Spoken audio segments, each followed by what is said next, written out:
I was in an accident one time, and it was for changing lanes. The young lady that I took out failed to check her blind spot, and she signaled. She looked in her mirror, but she didn't see the car in the blind spot. Needless to say, we ended up in a little fender bender. There's three things you got to do when you change lanes. You have to do it in that order because there's a certain procedure. You let your signal run, and while it's running, you look in your mirror. Then once you've made sure that there's nothing there, you merge over and you're safe. A lane change should be just a really simple thing. You have your blinker on, you look in the mirror, you look over your shoulder, and you did everything right, and you see that there's a vehicle there, well then turn your signal light off, go down the road, try again later. It's that simple. Sometimes you could be doing a really great job, even though you have a signal, you're telling everybody what you're doing next. The other guy just may not care, and he might go in anyways. Before you know it, you're trying to avoid sideswiping a vehicle that's there. If an applicant approaches a right turn, there's a bicycle lane, and they're approaching, they have their signal on, they're just looking straight, they don't look in the mirror, they don't look over the shoulder, that is a critical error. If they approach a left turn, entering the center left turn lane, and they signal, and that's all they do, that before they enter, they don't look, that's another critical error. So those will automatically cause them to fail. Any lane change requires that you signal, check your mirrors, and check your blind spot. This includes merging into another lane when your lane ends, leaving a curb when pulling into traffic, merging into a bike lane, or merging into a center turn lane.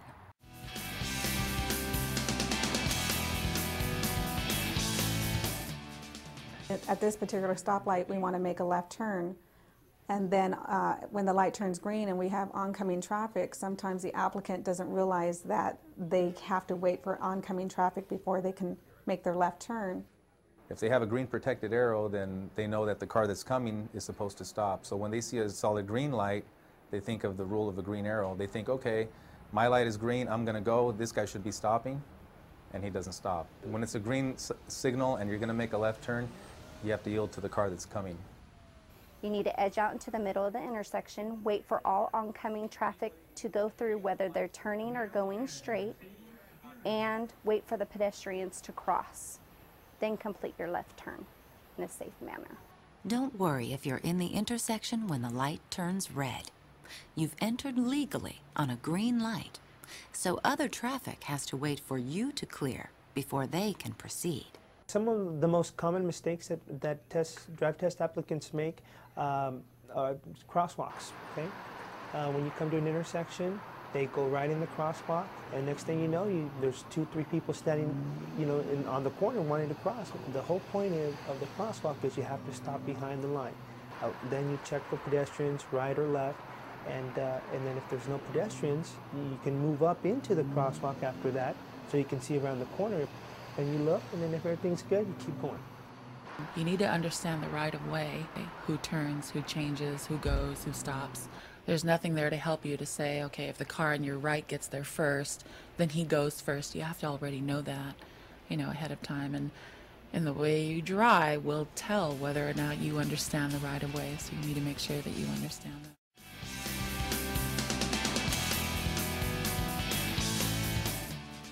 The biggest mistakes I'll see is they won't make complete stops, or they will just kind of come up, look, and roll right through the stop. And people think that they've paused or that they've rolled to a stop and there's nobody in the intersection, and that's enough. But we're not called to mark it if it's enough. We're called to mark it if it's not done at all. Stopping over the limit lines is another big one, because again, they're looking to see if it's clear, especially on right turns. They want to pull up and see if it's clear to make that right turn, so they fail to make their proper stop behind the limit line and check first to see if anyone needs to cross. I would say 90% of the people out there taking drive tests are extremely confused with that limit line. And we want to get it out there that all they need to do is stop, look left and right for pedestrians. If there are none, creep up. If they cannot see traffic, creep up so that they can see traffic better. And then from that point, make their turns. A lot of times there are school buses on our particular route, and our applicant will just drive right through with the red lights on. You have children crossing, and that's an automatic fail because they didn't stop. Whether they're on the same side of the bus or the opposite side of the bus, you have to stop until those red lights go off. The most common reason in our drive test that causes a critical error on a drive test is usually the red arrow, making a right turn against a red right turn arrow on our specific route. And usually they do that safely. They will stop and they'll look, and it'll be done safely. However, it is illegal and it's not correct. You are to come to a complete stop and not attempt to move. You're supposed to hold your position until the light turns green.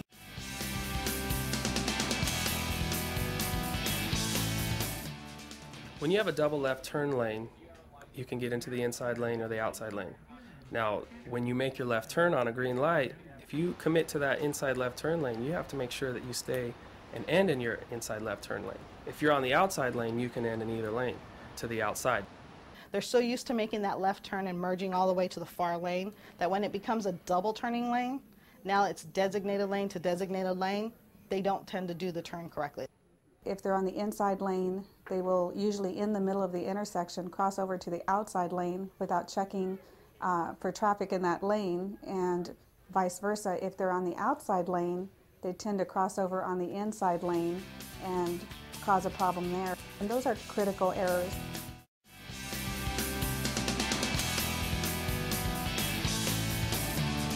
Make yourself aware of speed limits everywhere you go, because speed is a big factor. If you go 10 miles under the speed limit or 10 miles over the speed limit, you're going to fail. And of course, depending on the traffic flow, you know, we can understand, or the weather conditions, you are going to have to go a little slower sometimes, but there are times when as soon as you get on this road that the speed limit is 50 miles per hour, you're going to have to step on the gas. Going through school zones, there's a misconception about what speed you should be traveling at during a school zone. You know, they always ask me, what does a sign mean when it says 25 when children are present? And I basically tell them it means just that, okay? Present, if they're there, okay, if you can see them, that means they're present. So that means you should be at 25. If there is no one around, then we expect them to go the speed limit, which is 40 miles per hour.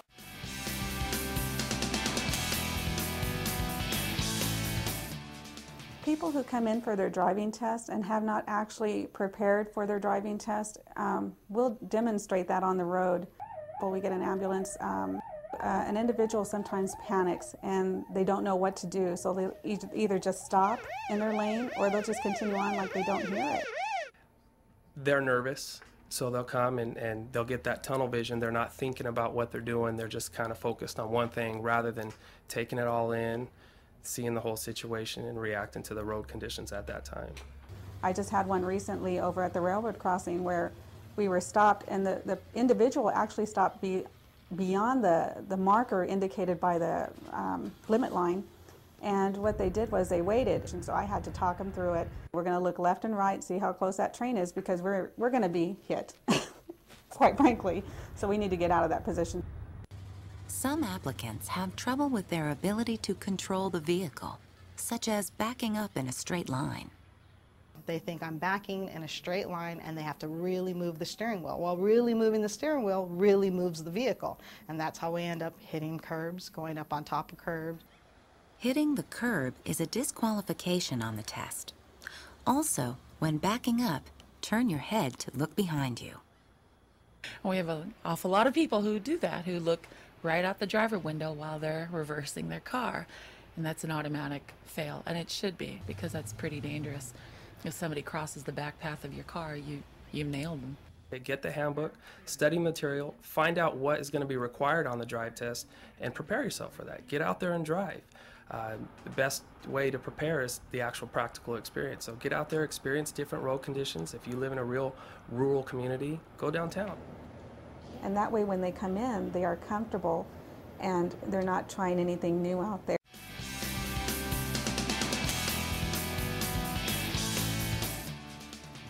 One of the things that does affect a driving test is when an applicant appears in a vehicle that they just borrowed for that day for the driving test. This does affect their test from the beginning to the end. At the beginning of a drive test, we ask the applicant to locate certain items in their vehicle, and when they borrow a vehicle, they don't know where these items are.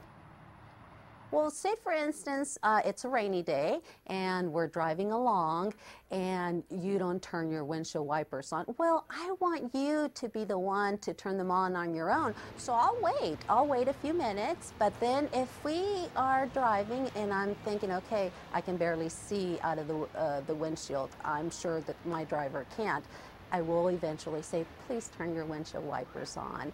And when that happens, you know, basically the drive test is over. Sometimes I get applicants that come in that have never driven this car before. They're just not familiar with their brake. Different vehicles have different sensitivity, you know, as far as how much pressure to apply. And sometimes they apply too much pressure. Now you're doing this type of thing, you know. You come back with your neck sore.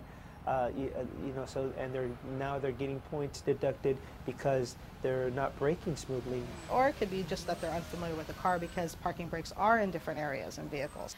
The car they're used to has a handbrake, but the car they're in is controlled by the foot, and I've had them reach down and try and push it with their hand. And I'm thinking, no, look how it is, and what do you need to do?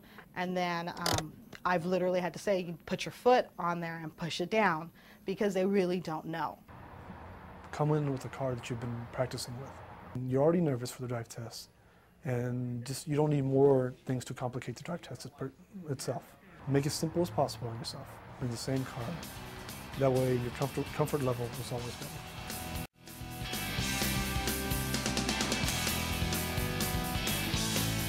They just drive forward. They won't see pedestrians, they don't see cars. We have a little warning dip sign, which it says 20 miles per hour. A lot of times they won't even see the sign, which means that they're not scanning. They have tunnel vision. So they're just driving straight through, and they'll get marked a point. Wouldn't be fail, but it would be a point to go through that dip more than 20 miles per hour. There's a tailgater. We'll notice them in the side mirror, but they'll be driving looking straight ahead, not paying attention. The guy behind is flashing his lights, and the driver doesn't even notice.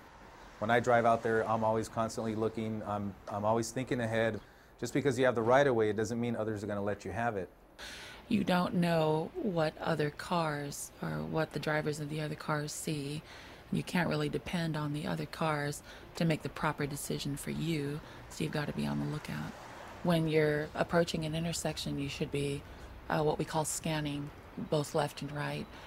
Right turns, you have to be aware of pedestrians that might be on your immediate right side or pedestrians that are coming towards you from ahead.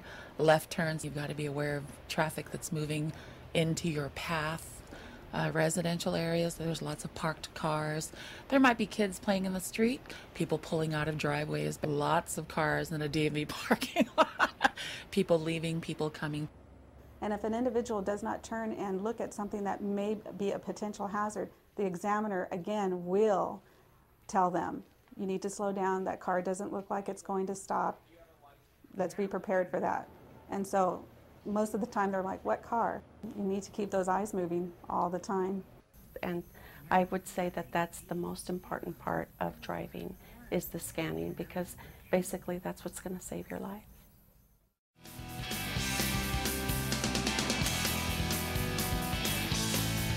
Some people think that being extra cautious will help them pass their driving test.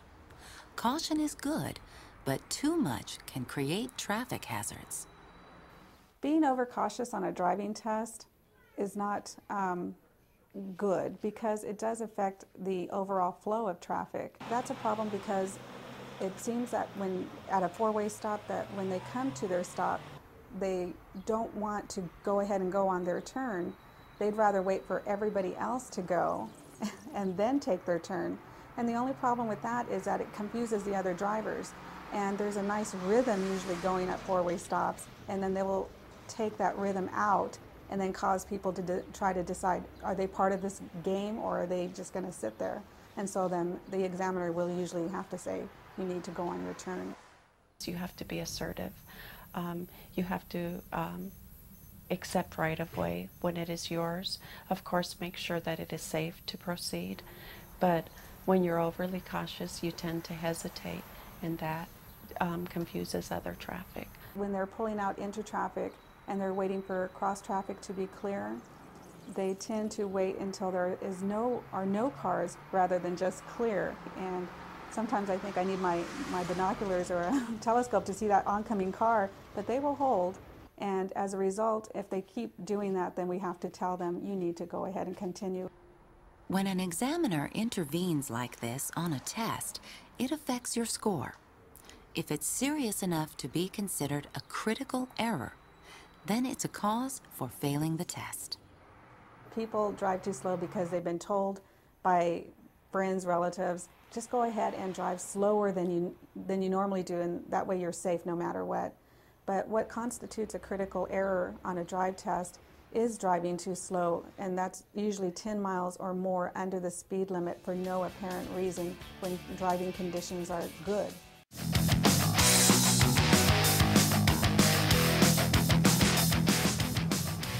Driving in an unfamiliar area can be difficult, especially if you're taking a test. If you come across a traffic element you haven't encountered before, such as a roundabout, it may be difficult to know what to do. They don't know which way to go. They've never seen it. They think it's just a circle in the middle of the road. I've seen them just cut clear across to the left instead of going around it. They'll just sit there and look at you like, what am I doing here? Which way am I supposed to go? So, I mean, like, you know, for somebody that's never seen it, it's something difficult. Unfamiliar elements are not the only problem. Some areas have situations that require more careful observation. We are located in a commercial area, but what a lot of people don't realize is that there is no speed limit sign posted anywhere on the road where this office is located, so they tend to go a lot faster than they should. They don't realize, and so at the end of the drive test, if it's someone who just who drove too fast on this road, then I let them know, you know, I ask them, so what do you think the speed limit is on this road? And they usually say 35, 45, and I say, why is that? Why do you think that? And they'll tell me, well, it's commercial.